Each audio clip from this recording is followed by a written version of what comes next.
All right, folks, this is Harris Sultan. I'm sure you've heard of the phrase import the third world, become the third world. I have a theory on this.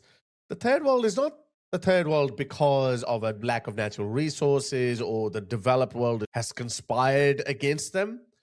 The third world is the third world because of the people in those countries. And the biggest evidence of that is that when you bring in those people into developed countries, into developed societies, then you notice that those developed societies also start going down. And I believe the West has reached that critical point where you can notice a significant decline in the infrastructure, institutions, traffic, pretty much everything is going down to meet the standard of third world countries. We've seen that in Britain, we've seen that in America, and we're seeing that in Australia now. Let me just give you a bit of an idea, because when I came to Australia from a third world country like Pakistan at the age of 19, the very first thing I noticed, how organized was the traffic.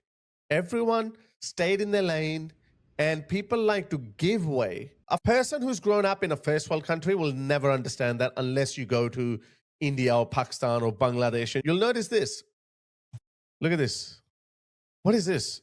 It's everyone for himself. People in third world countries do not stick to their lanes. They have no discipline. And we think that when these people come to foreign countries, then they will adapt. And to be fair, when their numbers are small, it stays that way. But when their numbers balloon, old habits die hard.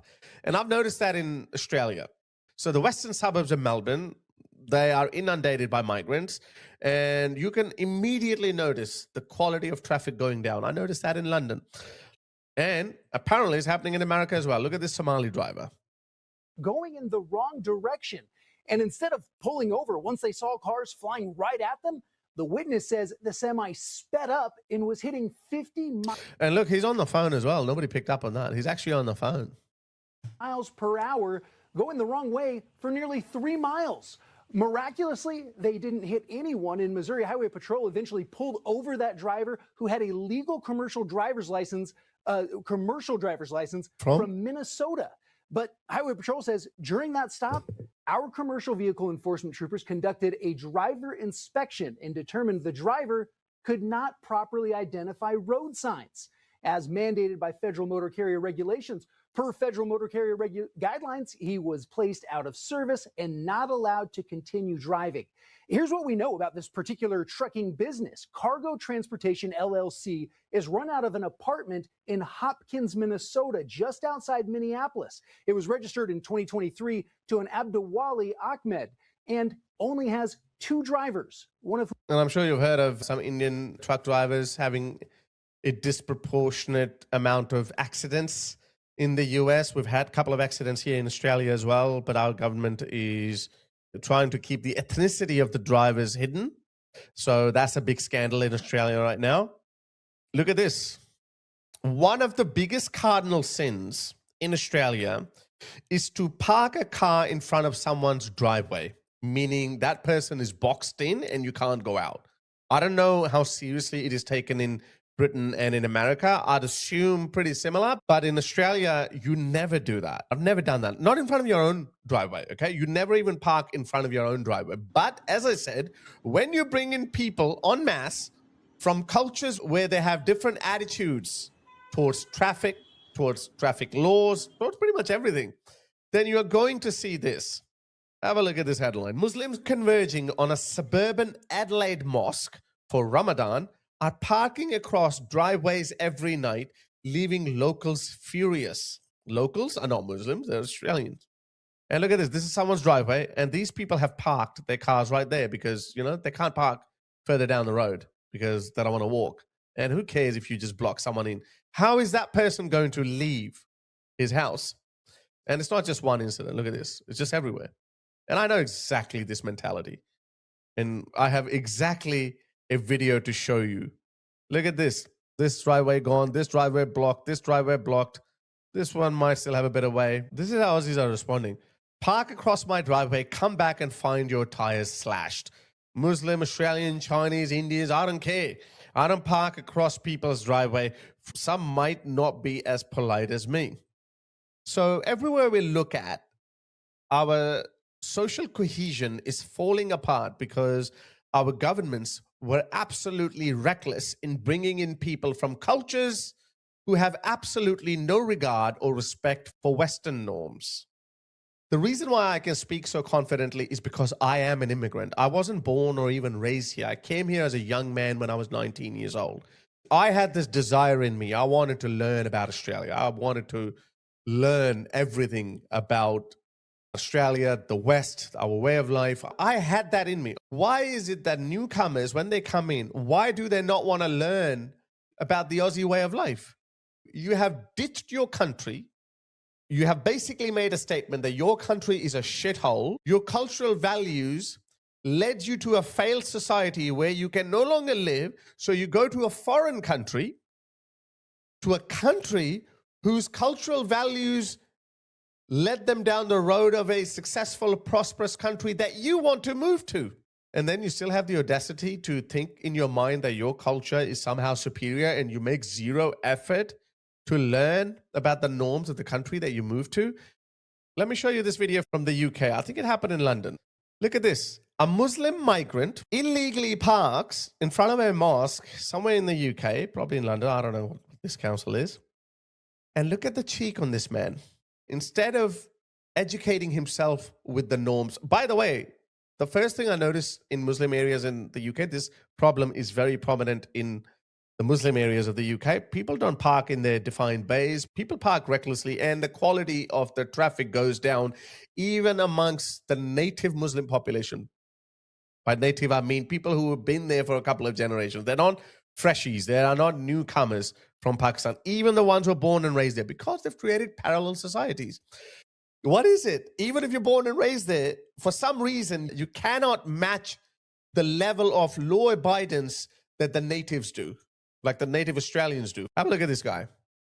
So instead of admitting his fault, he's going to accuse him of racism and Islamophobia. Have a listen to this. NSL, Wolverhampton. NSL Yeah, Wolverhampton. On 5.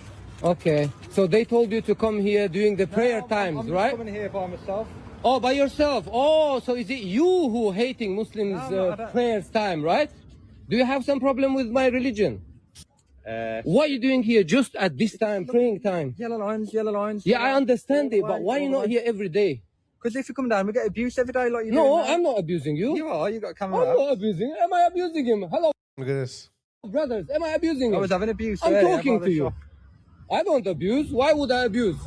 I think you're taking advantage of Muslims praying in the mosque and giving them tickets, where every day when we're having here arguments, fights, you're not coming, you're always abandoning this area, and now when the praying time, you... Did you see the gaslighting? He parked illegally, and he's angry that you're punishing us because we're Muslims. You have a problem with our religion. I would have said, yeah, what are you going to do about it? You think we should bend our road rules and laws for you to accommodate you? Why did you park here? I don't care. I don't care what are you. Muslim, Hindu, Christian, I don't care. Don't park illegally. That's how I would have spoken. Wherever they go, they try to force the locals to change. And up until very recently, not until, I think it's still going on, especially with the wokes and the bleeding heart lefties, they still try to accommodate them. I was just thinking yesterday in the wake of the Sydney gay bashing video. I don't know if you watched it. Go check it out. Gays for Gaza got beaten up by Sydney Muslims just for being gays, okay? The left is awfully quiet.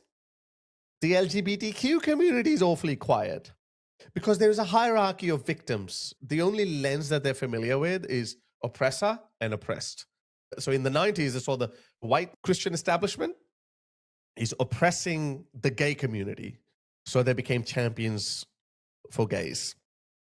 Now, Muslims supposedly are oppressed, and everyone else on this side is an oppressor. And now even gays are on that side. So when gays get beaten up by this oppressed group, they look the other way. Isn't that fascinating? Because Western homosexuals are a product of Western society. Western society is built at the back of colonialism. That's how they like to say it. I'm just trying to explain to you how their mind works. So everywhere they go, they try to force other people to conform to their views. Look at this Muslim on a train in the Netherlands is trying to shame this guy for eating during Ramadan. He's saying something, he's muttering something. This woman can obviously hear it.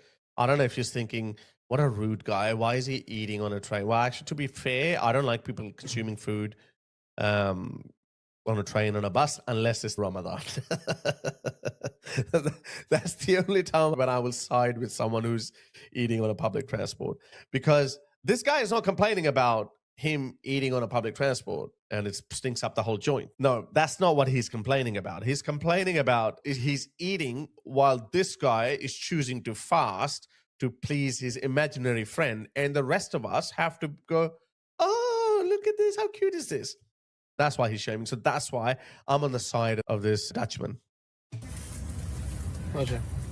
He's like, wow, what's wrong? Do you want some? Let me put it in your mouth. Thank you. The time has come for us to make a stand. If anyone who tries to force you, change you, just verbally tell them and do not stand anywhere near the hitting distance, okay? Just stay at an arm's length distance because these people are volatile and they can throw a punch. So if you're a safe distance away, then at least you'll have a reaction time to dodge that and then, maybe use your strength. Obviously, I'm not encouraging you to get into fights with people, but I'm saying that you should, at a safe distance, tell them, sorry, no, go to a Muslim country. This is how it always starts. Let me show you one more video. Look at this. Look at the absolute state of the areas that have been taken over by third world migrants. This is Birmingham, okay? Birmingham, I've heard, has always been a shithole, but not like this. Look at this. So, guys, this is a park just off the Dudley Road in Birmingham by Winston Green. This is a children's park. Have a look at this. Don't forget, guys, don't forget to pay your clean air zone, yeah?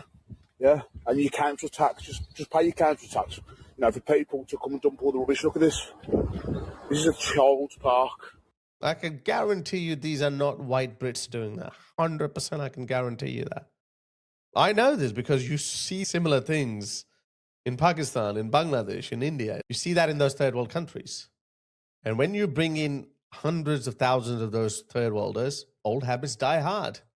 And that's the reason why we're seeing that everywhere. So there is some truth to this. Import the third world, become the third world. All cultures are not equal. Therefore, the behavior of all people is not the same. Cultural values are the operating system of people. People behave the way they are raised, and people are raised as per their cultural values. It's very simple. It's become absolutely abundantly clear. In this day and age, when we have let in people from other cultures, their habits don't die. Cultural values are not like a jacket that you just take off at the airport, and then when you come to a new country, you put on a new jacket and voila.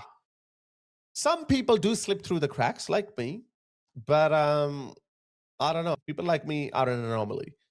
I don't think even 30% of migrants, at least from the Muslim world, are like me. Indians are very good though, okay? I might have shown you some bad habits of Indians. I might have mentioned India, but Indians are very good with the second and third generation. They're proud people, and as they should be, but they integrate really well.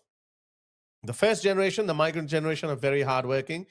There might be a bit of a language barrier, and they might do their own cultural things that Westerners find gross or repulsive. But in the long run, they turn out to be okay. They definitely turn out to be better than some other migrants from some other cultures, like, Allahu Akbar. So, import the third world, become the third world. We're losing the West. The West is fast becoming the third world. That's my opinion.